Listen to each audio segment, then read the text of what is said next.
السلام علیکم۔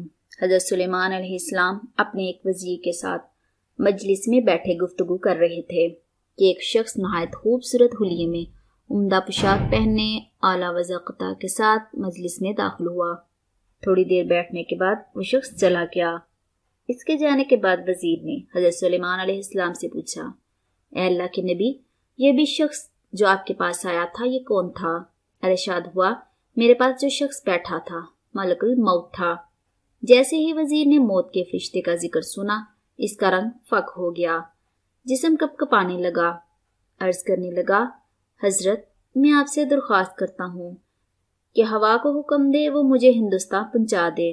میرے لیے ممکن نہیں کہ میں اس جگہ بیٹھوں جہاں ملک الموت بیٹھا ہے۔ حضرت سلیمان علیہ السلام نے اس کی درخواست کو قبول کر لیا۔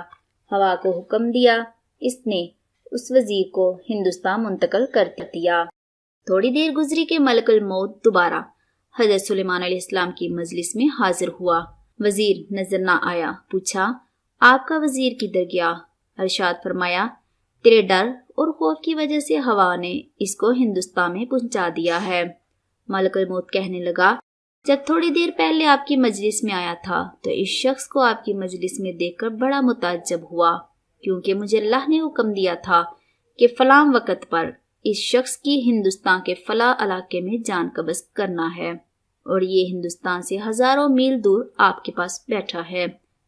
سبحان اللہ، اللہ تعالیٰ تقدیر میں لکھے ہوئے وقت اور جگہ کو نہیں بدلتا۔ بہرحال میں وقت مقررہ پر ہندوستان پہنچا تو یہ شخص اس جگہ موجود تھا، اور اب میں اس کی جان قبض کر کے آپ کے پاس آ رہا ہوں۔